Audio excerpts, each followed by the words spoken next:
فتح سمرقند اسلامی تاریخ کا ناقابل فراموش واقعہ ہے جسے پڑھ کر آپ کے رونگٹے کھڑے ہو جائیں گے۔ سمرقند سے طویل سفر طے کر کے آنے والا قاصد سلطنت اسلامیہ کے حکمران عمر بن عبدالعزیز سے ملنا چاہتا تھا۔ اس کے پاس ایک خط تھا جس میں غیر مسلم پادری نے مسلمان سپہ سالار فتیبہ بن مسلم کی شکایت کی تھی۔ پادری نے لکھا، ہم نے سنا تھا کہ مسلمان جنگ اور حملے سے پہلے قبول اسلام کی دعوت دیتے ہیں۔ اگر دعوت قبول نہ کی جائے تو جزیہ دینے کا مطالبہ کرتے ہیں، اور اگر کوئی اور ان دونوں کے شرائط کو قبول کرنے سے انکار کرے تو جنگ کے لیے تیار ہو جاتے ہیں، مگر ہمارے ساتھ ایسا نہیں کیا گیا اور ہم پر راتوں رات اچانک حملہ کر کے ہمیں مفتوح کر لیا گیا۔ یہ خط سمرقند کے سب سے بڑے پادری نے سلطنت اسلامیہ کے فرما روا عمر بن عبدالعزیز کے نام لکھا تھا۔ دمشق کے لوگوں سے شہنشاہ وقت کے قیام گاہ کا معلوم کرتے کرتے وہ قاصد ایک ایسے گھر جا پہنچا جو کہ انتہائی معمولی اور خستہ حال میں تھا۔ ایک شخص دیوار سے لگی سیڑھی پر چڑھ کر چھت کی لپائی کر رہا تھا اور نیچے کھڑی ایک عورت گاڑا اٹھا کر اسے دے رہی تھی۔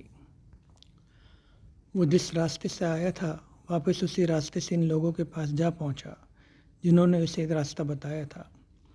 اس نے لوگوں سے کہا، میں نے تم سے اسلامی سلطنت کے بادشاہ کا پتہ پوچھا تھا، نہ کہ اس مفلوک الحال شخص کا جس کے گھر کی چھت بھی ٹوٹی ہوئی ہے۔ لوگوں نے کہا، ہم نے تجھے پتہ ٹھیک ہی بتایا تھا، وہی حاکم الوقت عمر بن عبدالعزیز کا گھر ہے۔ قاصد پر بڑی مایوسی چھا گئی اور بے دلی سے دوبارہ اس گھر پر جا کر دستخط دی۔ جو شخص کچھ دیر پہلے تک لپائی کر رہا تھا وہی اندر سے نمودار ہوا۔ قاصد نے اپنا تعارف کرایا۔ عمر بن عبدالعزیز نے خط پڑھ کر اسی خط کے پشت پر لکھا، عمر بن عبدالعزیز کی طرف سے سمرقند میں تعینات اپنے عامل کے نام ایک قاضی کا تقرر کرو جو پادری کی شکایت سنے۔ مہر لگا کر خط واپس قاصد کو دے دیا۔ سمرقند لوٹ کر قاصد نے جب خط کا جواب اور ملاقات کا احوال پادری کو سنایا تو پادری پر بھی مایوسی چھا گئی۔ اس نے سوچا، کیا یہ وہ خط ہے جو مسلمانوں کی اس عظیم لشکر کو ہمارے شہر سے نکالے گا؟ انہیں یقین تھا کہ کاغذ کا یہ ٹکڑا انہیں کوئی فائدہ نہیں پہنچا سکے گا، مگر کوئی اور راستہ بھی نہ تھا۔ چنانچہ خط لے کر ڈرتے ڈرتے امیر لشکر اور حاکم سمرقند فتیبہ بن مسلم کے پاس پہنچے۔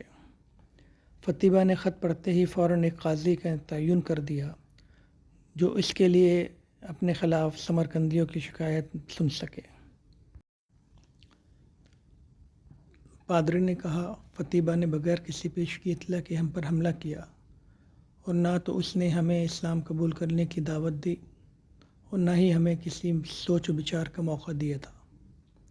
قاضی نے فتیبہ کو دیکھ کر پوچھا، کیا کہتے ہو تم اس دعوے کے جواب میں؟ فتیبہ نے کہا، قاضی صاحب، جنگ تو ہوتی ہی فریب اور دھوکہ ہے۔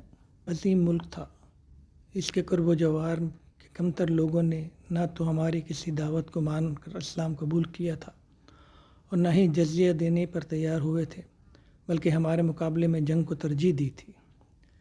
سمرقند کی زمینیں تو ابھی بھی سرسبز و شاداب ہیں اور زوراور تھی۔ ہمیں پورا یقین تھا کہ یہ لوگ ہمیں لڑنے کو ہی ترجیح دیں گے۔ ہم نے موقع سے فائدہ اٹھایا اور سمرقند پر قبضہ کر لیا۔ قاضی نے فتیبہ کی بات کو نظر انداز کرتے ہوئے دوبارہ پوچھا، فتیبہ، میری بات کا جواب دو، تم نے ان لوگوں کو اسلام قبول کرنے کی دعوت دی، جزیہ یا پھر جنگ کی خبر دی تھی؟ فتیبہ نے کہا، نہیں قاضی صاحب، میں جس طرح پہلے ہی عرض کر دیا ہے کہ ہم نے موقع سے فائدہ اٹھایا تھا۔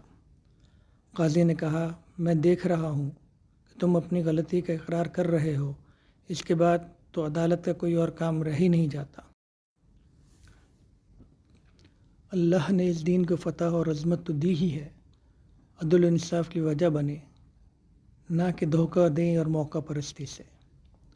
میری عدالت یہ فیصلہ سناتی ہے کہ تمام مسلمان فوجی اور ان کے عہدیداران بما اپنے بیوی بچوں کے اپنی ہر قسم کی املاک اور غال مال غنیمت چھوڑ کر سمرقند کی حدود سے باہر نکل جائے اور سمرقند میں کوئی مسلمان باقی نہ رہے۔ اگر ادھر دوبارہ آنا بھی ہو تو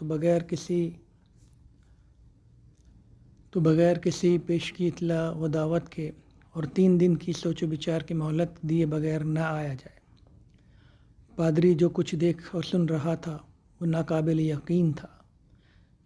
چند گھنٹوں کے اندر ہی مسلمانوں کا عظیم لشکر قافلہ در قافلہ شہر کو چھوڑ کے جانے لگا۔ سمرقندیوں نے اپنی تاریخ میں ایسا کبھی نہیں دیکھا تھا کہ جب طاقتور فاتح قوم کمزور مفتوح قوم کو یوں دوبارہ آزادی بخش دے۔ پادری جو کچھ دیکھ اور سن رہا تھا وہ ناقابل یقین تھا۔ چند گھنٹوں کے اندر ہی مسلمانوں کا عظیم لشکر قافلہ در قافلہ شہر کو چھوڑ کے جا چکا تھا۔ سمرقندیوں نے اپنی تاریخ میں ایسا کبھی نہیں دیکھا تھا کہ جب ایک طاقتور فاتح قوم کمزور و مفتوح قوم کو یوں ہی دوبارہ آزادی بخش دے۔ ڈھلتے سورج کی روشنی میں لوگ ایک دوسرے سے سرگوشیاں کرنے لگے کہ یہ کیسا مذہب ہے اور کیسے پیروکار ہے، عدل کا یہ معیار کہ اپنوں کے خلاف ہی فیصلہ دے دے اور طاقتور سپہ سالار اس فیصلے پر سر جھکا کر عمل بھی کر دے۔ تاریخ گواہ ہے کہ تھوڑی ہی دیر میں پادری کی قیادت میں تمام شہر کے لوگ گھروں سے نکل کر لشکر کے پیچھے سرحدوں کی طرف دوڑے اور لا الہ الا اللہ محمد الرسول اللہ کا اقرار کرتے ہوئے ان کو واپس لے آئے کہ یہ آپ کی سلطنت ہے اور ہم آپ کی رعایا بن کر رہنا اپنے لیے فخر میں سمجھیں گے۔ دین رحمت نے وہاں ایسے نقوش چھوڑے کہ سمرقند ایک عرصے تک مسلمانوں کا دارالخلافہ بنا رہا۔ کبھی رہبر دو عالم حضرت محمد صلی اللہ علیہ وسلم کی امت ایسی ہوا کرتی تھی۔ آج غیر مسلم تو دور کی بات، مسلمان سے مسلمان کو کوئی امان نہیں۔ اللہ عالم۔